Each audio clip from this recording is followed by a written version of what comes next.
All right, welcome everybody. This is our performance seminar for Friday, the 30th of May, our last performance seminar of the month, 6:30 session.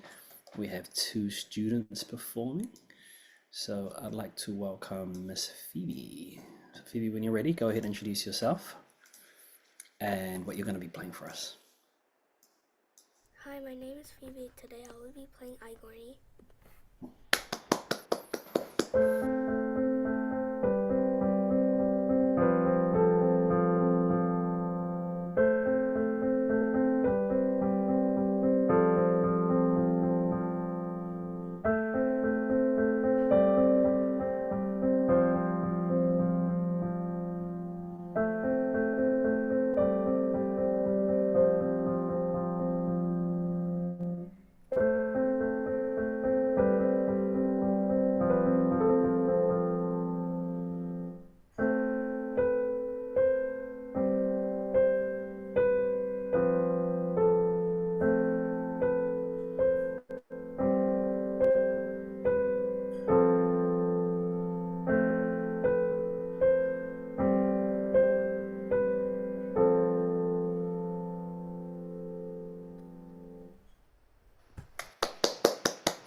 All right, Miss Phoebe, how was that performance for you?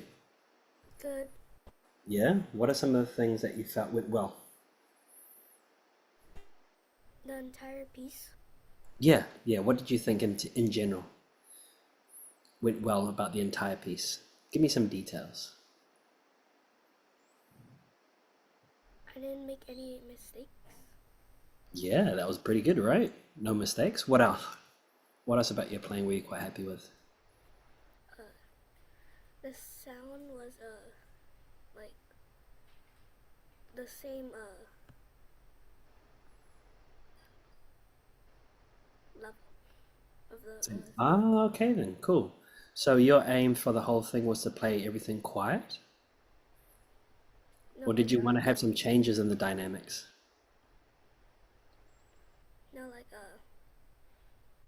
like steady. Steady. Ah, I see what you're saying. Yeah, I thought it was pretty steady. What are some things, Joseph, that stood out to you about Phoebe's performance?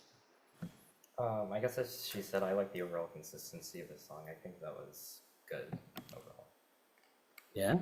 Do you want to name a couple of things that she did specifically that you thought were well? She did good in her playing?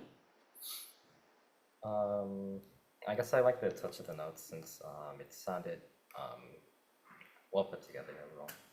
Nice. Is there anything in particular that you'd suggest for her to work on for next time? To level up? I guess it's more contrast. I guess. More contrast. Oh, that's interesting. What do you think he means by more contrast, Phoebe? I don't know actually. You want to expand on that, Joseph? Yeah, so like dynamic ranges between notes. So like, Right, so basically your volume there, Phoebe. All right, so maybe when you get to the mezzo forte, you can give this one just a little bit more sound. So that's different, right?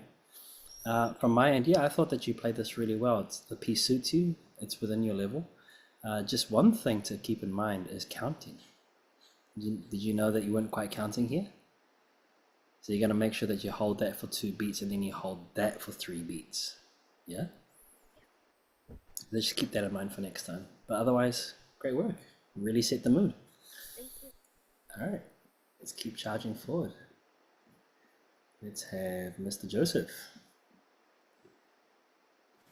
hello, my name is Joseph Kennedy, and I'll be playing Unravel by Toru Kizujima, and I'll end on like page 4, somewhere around there.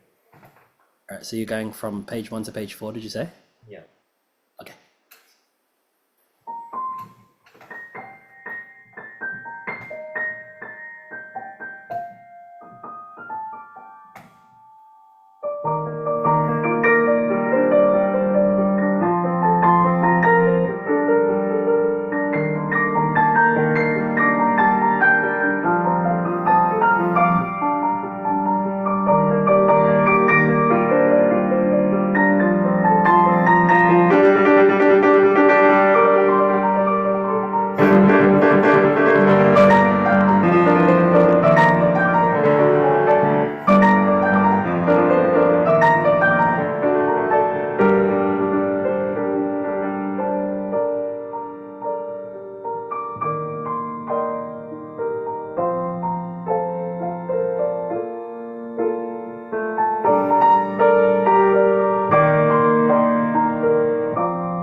What was that, sorry? That's my ending point. That's it. Congrats, you must really love this piece. Yeah, has this been a dream piece for you to play for a while? Not too long, but it's a harder piece, I guess. Yeah. Yeah, yeah. What are the challenges this piece faces that you face with putting this piece together? So I guess like the first section, like let's start to measure 19. I always mess up that part. It's like practicing.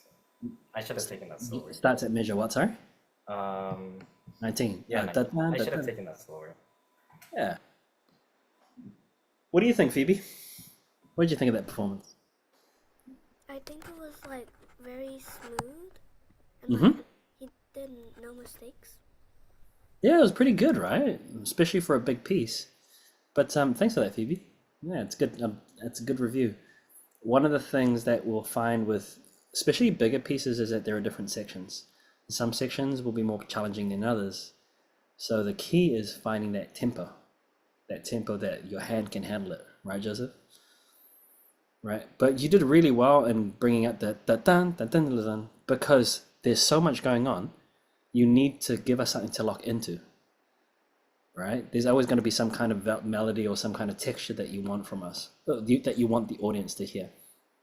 And in this case, it's this, right? Dun dun dun dun dun dun dun dun dun dun dun. Am I right? Yeah. Yeah, right. So you want to keep your hand as loose as possible when you're jumping from chord to chord. That's the other thing. Sometimes I notice because it's so intense and you're playing it so fast, the hand doesn't have enough time to relax as it shifts from one note to the next. So practice this slowly, but also observe how your hand is able to contract and relax, and it should feel like a sling, like a slingshot, right? Jumping from note to note. Yeah. That's it. That's what you want to. That's what you want to create with this here. I thought your opening was rather beautiful, the way that you play that there. But I would have preferred it to be slightly slower so that I can really hear some of your shapes and your phrasing. I think you've got a pretty good handle on it, but in order for this to really sit, if you have the phrasing that's clear, your melody is always clear, and make sure that you've got a clear idea about the balance between the hand because the left hand is pretty intense, right? So you don't want it to overpower the right hand. So think about your balance, think about the appropriate tempo, and then think about what do you want us to hear? What exactly do you want your audience to hear? A lot of that will probably come from just practicing a little bit slower so that you can figure that out. Then once you have that, you can start to rack up the tempo again. Okay? But great work. Come back again soon once you finish the whole piece and you have even more, you're feeling more comfortable with how it's to be played. Yeah? All right. Well, that brings us to the end, guys. Thanks so much for joining in. Do watch this video back so that you can learn from your own playing and have a wonderful